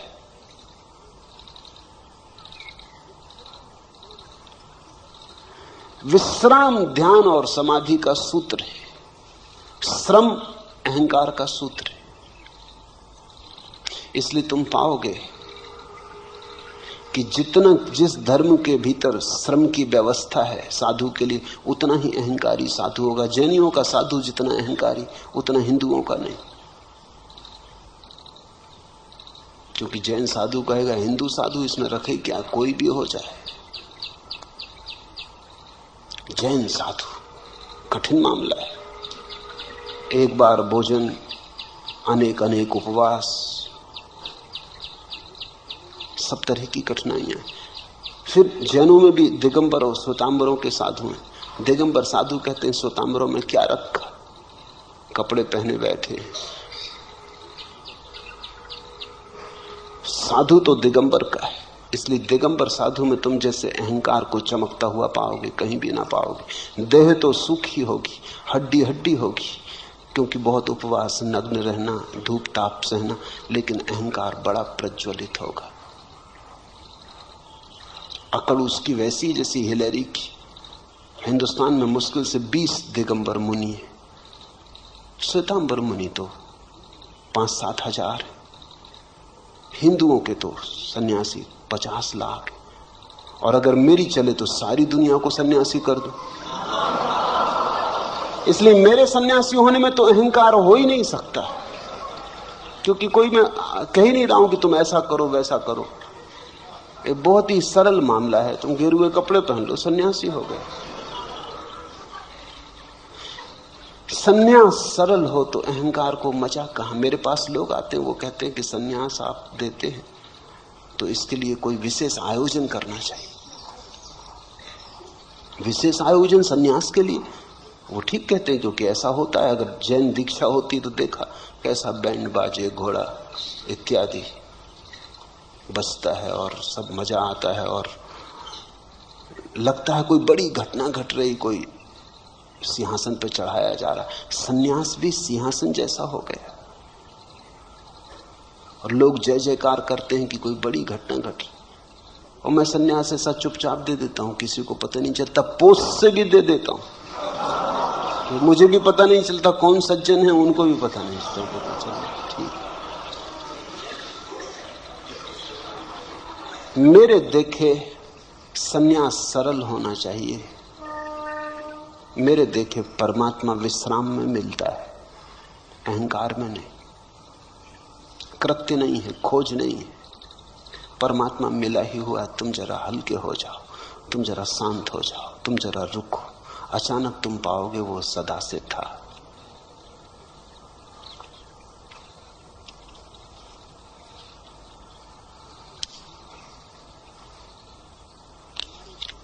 आखिरी प्रश्न। हमारे शरीर में कोई 20 अरब कोशिकाएं हैं और शरीर में प्रतिक्षण रासायनिक प्रतिक्रिया होती रहती है। आप या अष्टावक्र जब कहते हैं कि दृष्टा बनो, तब यह बात आप किससे कहते हैं? ये कौन है जो कह रहा है कि शरीर में 20 अरब कोशिकाएं हैं?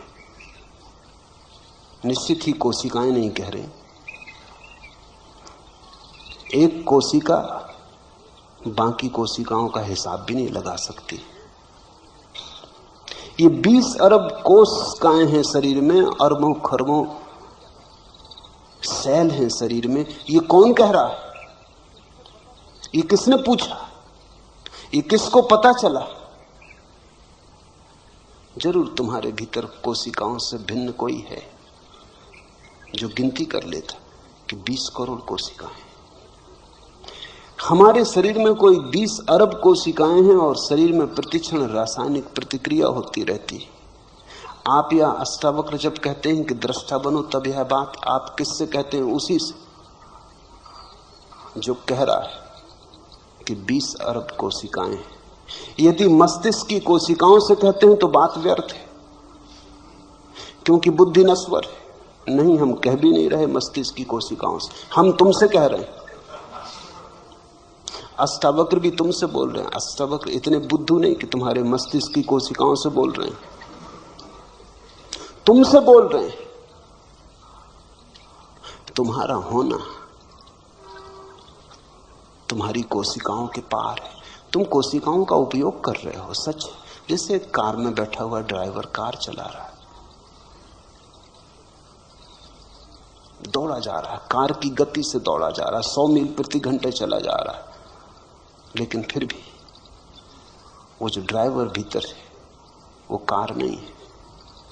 और अगर एक सिपाही सीटी बजाए कि रुको, और वो पूछे कि किससे कह रहे हैं, कार के इंजन से, क्योंकि चल तो इंजन रहा है।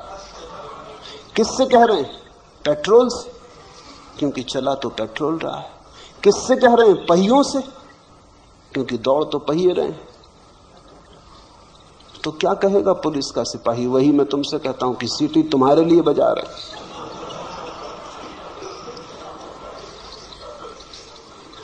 यदि आप आत्मा को जगा रहे हैं तो भी बात व्यर्थ है, क्योंकि आत्मा तो जागी ही हुई है। उसको जगाना और पहचानो कहना तो बेवकूफी, बिल्कुल ठीक बात है। आत्मा तो जागी हुई रही, उसको जगाने का कोई उपाय नहीं, और हम उसको जगा भी नहीं रहे। मामला कुछ ऐसा है कि तुम बने हुए पड़े हो, जागे हुए पड़े और आंखें बंद किए। सोए को जगाना तो बहुत आसान है, हिलाओ डुलाओ, पानी छिड़को, जागेगा। जागा हुआ अगर कोई आदमी पड़ा हो, आंखें बंद करके ढोंग करता हो सोने का, इसको कैसे जगाओ? छिड़को पानी, कोई फर्क नहीं पड़ता। हिलाओ डुलाओ, वो हिल डुल के फिर करवट लेके सो जाता है। पुकारो नाम, सुन लेता है, बोलता नहीं। ऐसी तुम्हारी हालत है। जागे हुए को जगाना कोई अर्थ नहीं रखता, लेकिन जागा हुआ सोने का बहाना कर रहा है, इसलिए जगाने की जरूरत है। सोए हुए को जगा नहीं रहे, क्योंकि आत्मा सो नहीं सकती। जो सोया है वो शरीर है, जो शरीर है उसे जगाया नहीं जा सकता, और जो आत्मा जागी हुई है उसे जगाने का कोई अर्थ नहीं। बिल्कुल ठीक कहते हो, बड़े ज्ञान की बात कह रहे हो, मगर उधार होगी, क्योंकि खुद की समस्या आई होती तो पूछते ही नहीं। अष्टावक्र या मैं उसको जगा रहे हैं जो जागा हुआ है और भूल गया कि हम जागे हुए, जो जागा हुआ है और सोने के बहाने में पड़ गया है, सोने का खेल खेल रहा है। इसलिए तो कठिनाई है जगाने में, बड़ी कठिनाई है। आप लोगों को भ्रम में तो नहीं डाल रहे हैं। तुम सोचते हो लोग भ्रम में हैं, नहीं। अगर लोग भ्रम में नहीं हैं तो निश्चित ही मैं भ्रम में डाल रहा हूं, मगर अगर लोग भ्रम में नहीं हैं तो भ्रम में डाले कैसे जा सकेंगे? इतने बुद्ध पुरुष भ्रम में डाले जा सकते हैं। और अगर लोग भ्रम में, तो जो मैं कर रहा हूं वो भ्रम के बाहर लाने की चेष्टा है। जो भी तुम हो उससे उल्टा मैं कर रहा हूं। अगर तुम सोचते हो तुम भ्रम में हो तो ये चेष्टा जगाने की, अगर तुम सोचते हो तुम जागे हुए हो तो ये चेष्टा तुम्हें भ्रम में डालने की। लेकिन अगर तुम जागे हुए हो तो कौन तुम्हें भ्रम में डाल देगा? ख्याल रखना, तुम्हारे अतिरिक्त तुम्हें भ्रम में कोई भी नहीं डाल सकता।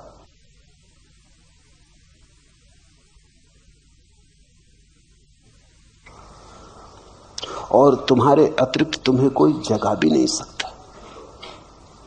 जगाने की चेष्टा कोई कर सकता है, लेकिन जब तक तुम सहयोग न करोगे तुम जागोगे नहीं, क्योंकि ये नींद थोड़ी है कि कोई तोड़ दे। तुम बने हुए पड़े हो, तुम्हारा सहयोग जरूरी है। सहयोग का अर्थ ही शिष्यत्व है। सहयोग का अर्थ ही है कि कोई जगाने वाले के पास तुम जाते हो, तुम कहते हो मेरी पुरानी आदत हो गई अपने को धोखा देने की, जरा मुझे साथ दें, जरा मुझे सहारा दें कि इस आदत के बाहर निकाल लें। एक युवती मेरे पास आई और उसने कहा कि उसे कुछ मादक द्रव्य लेने की आदत हो गई, बाहर आना चाहती, बड़ी आकांक्षा है बाहर निकल आने की, बड़ी आतुर है कि किस तरह बाहर निकल आए। लेकिन वो जो आदत पड़ गई मादक द्रव्यों की, वो इतनी गहरी हो गई है, वो शरीर की कोशिकाओं में पहुंच गई। अगर न ले मादक द्रव्य तो ऐसी पीड़ा और बेचैनी सारे शरीर में होती कि न तो सो सकती, न उठ सकती न बैठ सकती तो लेना ही पड़ता है, और लेती है तो पीड़ा होती मन को कि ये क्या जाल हो गया। अब वो मेरे पास आई कि मुझे बाहर निकालने आपके हाथ का सहारा चाहिए। बस ऐसी ही अवस्था है। जन्मों जन्मों तक सोने के अभ्यास को तुमने बहुत गहरा कर लिया है, जागे हुए को सोने के भ्रम में डाल दिया है, सम्राट को भिखारी मान लिया, लेकिन इतने जन्मों तक माना है कि आज अपने ही अभ्यास के कारण सिर्फ सुन लेने से कुछ नहीं होता। तुम मेरी बात सुन ले सकते हो, उससे कुछ भी ना होगा जब तक कि तुम उसे गुनो ना, जब तक कि तुम राजी ना हो जाओ। तुम्हारे अतिरिक्त तुम्हें कोई जगा ना सकेगा। नहीं तो एक बुद्ध पुरुष काफी था, शोरगुल मचा के सबको जगा देता, ढोल धमास पीट देता और सबको जगा देता। इधर 100 आदमी सो रहे हो तो एक आदमी जगाने के लिए काफी, वस्तु तो आदमी की भी जरूरत नहीं, अलार्म घड़ी भी जगा देती। एक आदमी आ जाए और ढोल पीट दे, सब उठ जाएंगे, घंटा बजा दे, सब उठ जाएंगे। लेकिन ये क्यों नहीं हो सका कि बुद्ध पुरुष हुए, महावीर हुए, अष्टावक्र हुए, कृष्ण हुए, क्राइस्ट हुए, जरथुस, लाओत्सु, इन लोगों ने ऐसा क्यों ना किया कि जोर से घंटा बजा देते हो सारी पृथ्वी जाग जाती। घंटा खूब बजाया, मगर कोई सो रहा हो तो जागे। यहां बने हुए लोग पड़े, वो आंखें बंद किए पड़े, वो सुन लेते हैं घंटे को, वो कहते हैं बजाते रहो, देखें कौन हमको जगाता है। जब तुम जागना चाहोगे तो जागोगे। भ्रम में मैं तुम्हें डाल नहीं सकता, भ्रम में तो तुम हो। अब और भ्रम में तुम्हें क्या डाला जा सकता है? तुम्हें और भी भटकाया जा सकता है। तुम सोचते हो और कुछ भटकने को बचा है। इससे नीचे तुम और गिर सकते हो, गिरने की कोई और जगह है? लोभ जितना तुम्हारे भीतर है, इससे थोड़ा इंच भर और ज्यादा हो सकता है। क्रोध तुम्हारे भीतर है, इससे थोड़ा और ज्यादा हो सकता है, एक रत्ती मासा। वासना ने जैसा तुम्हें घेरा है, और वासना बढ़ सकती। तुम आखिरी जगह खड़े हो। जो प्रथम होना चाहिए वो आखिर खड़ा है, जो सम्राट होना चाहिए वो भिखमंगा होकर खड़ा है। इससे पीछे तुम अब जा भी नहीं सकते, इसके पार गिरने का उपाय भी नहीं। तुम्हें भ्रम में डालने की कोई सुविधा नहीं है। कोई डालना भी चाहे तो डाल नहीं सकता। हाँ, कोई इतना ही कर सकता है, ज्यादा से ज्यादा तुम्हारे भ्रम बदल दे। एक भ्रम से तुम उब जाओ तो दूसरा भ्रम दे दे। यही साधु सन्यासी करते रहते। संसार का भ्रम उखड़ने लगा, ऊब पैदा होने लगी, खूब जी ली, अब कुछ सार नहीं, देख लिया तो अध्यात्म का भ्रम पैदा करते। कहे कि चलो अब स्वर्ग का मजा लो, अब थोड़ा पुण्य करो, त्याग तपस्या करो, स्वर्ग में आप सराएं भोगो। यहां बहुत भोग ली, कुछ पाया नहीं। यहां चुल्लू चुल्लू शराब पीते रहे, वहां बहिश्त में फिरदौस में झरने बह रहे शराब के, डुबकियां लगाना। यहां क्या रखा है?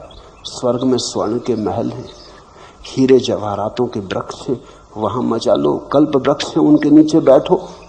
यहां तो रोना पीना, रोना धोना खूब कर लिया, लेकिन ये नया भ्रम है। मैं तुम्हें कोई नया भ्रम नहीं दे रहा, मैं तुमसे सिर्फ इतना कह रहा हूं, काफी भ्रम देख लिए, अब थोड़ा जागो। साक्षी भाव कैसे भ्रम हो सकता है, थोड़ा सोचो। सिर्फ साक्षी होने को कह रहा हूं, जो भी है उसे देखने को कह रहा हूं। कुछ करने को कहता तो भ्रम पैदा होता। तुमसे कहता है कि ये छोड़ के ये करो तो भ्रम पैदा होता। तुमसे सिर्फ इतना ही कह रहा हूं, जो भी कर रहे हो, जहां भी हो, भोगी हो, योगी हो, जो भी हो, हिंदू हो, मुसलमान हो, मस्जिद में, मंदिर में हो, जहां भी हो, जागो, जाग के देखो। जागने में कैसे भ्रम हो सकता है? जागे हुए आदमी को भ्रम की कोई संभावना नहीं रह जाती। नींद में सपने होते हैं, जागने में कैसे सपना हो सकता है? और यदि लोग सुख दुख में प्रतिक्रिया करना छोड़ दें तो वे पशु या पेड़ पौधे जैसे तो नहीं हो जाएंगे। पहली तो बात, तुमसे किसने कहा कि पशु और पेड़ पौधे तुमसे खराब हालत में? तुमने ही मान लिया। पेड़ पौधों से भी तो पूछो, पशुओं से भी तो पूछो, थोड़ा पशुओं की आंख में भी तो झांक के देखो। ये भी आदमी का अहंकार है कि वो सोचता है वो पशुओं से ऊपर। और पशुओं की इसमें कोई गवाही भी नहीं ली गई। ये भी बड़े मजे का बात है। एक तरफा निर्णय कर लिया है, अपने आप ही निर्णय कर लिया है। अगर पशुओं में भी इस तरह की किताबें लिखी जाती होंगी, शास्त्र रचे जाते होंगे, तो उनने भी लिखा होगा कि आदमी बहुत गया बीता जानवर।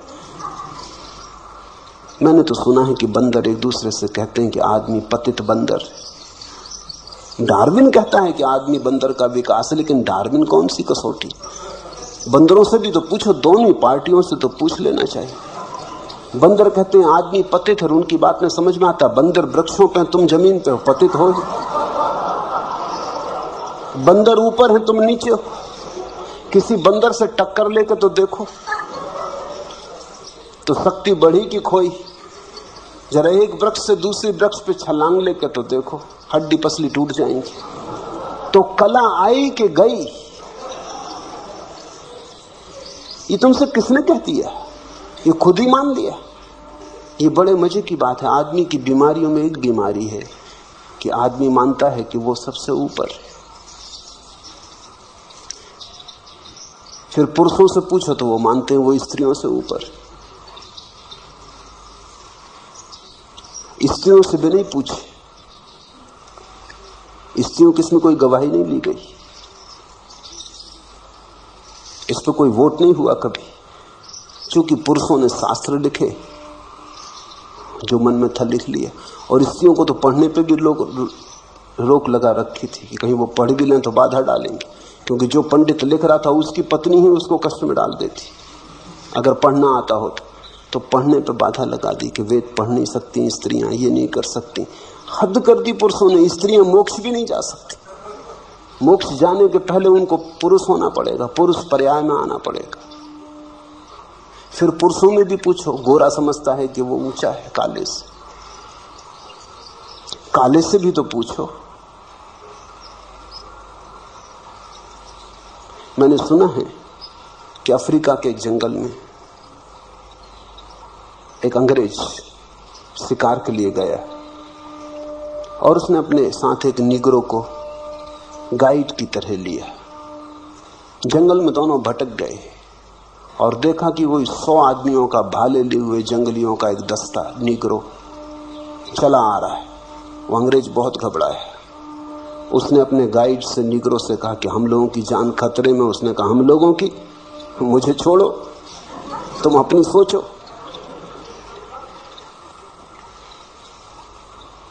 मेरी क्यों खतरे में होगी?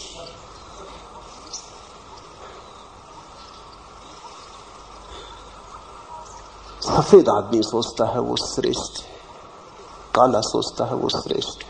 चीनियों से पूछो, चीनियों की किताबों में लिखा है कि अंग्रेज बंदर है। आदमी में भी गिनती नहीं करते वो उनकी। सारी दुनिया में ये रोग है। आदमी का ये रोग बड़ा गहरा है।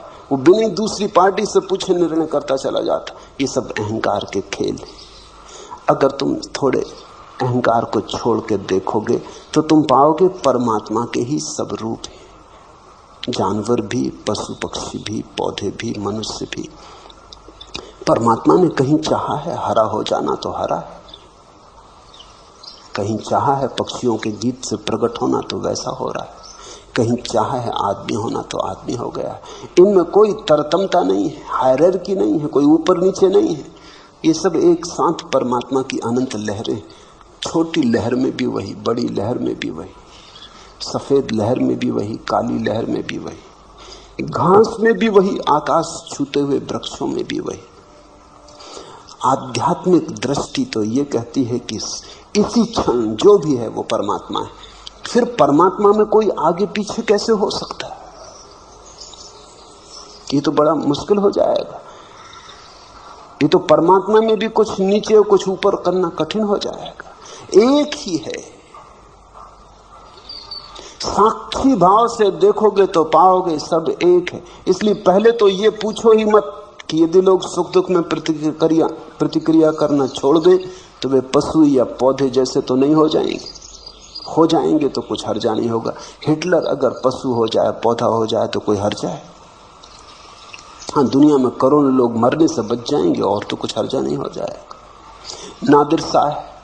अगर शेर होता तो कोई हर्जा होता, 10-5 आदमियों को मार के तृप्त हो जाता, भोजन के लिए ही मारता। ऐसे अकारण लाशों से तो नहीं भर देता दुनिया को। इतना तो पक्का है कि पशुओं ने अभी तक एटम बम जैसी कोई चीज नहीं खोजी। नखून से काम लेते हैं, बड़े पुराने ढंग से काम चलता है।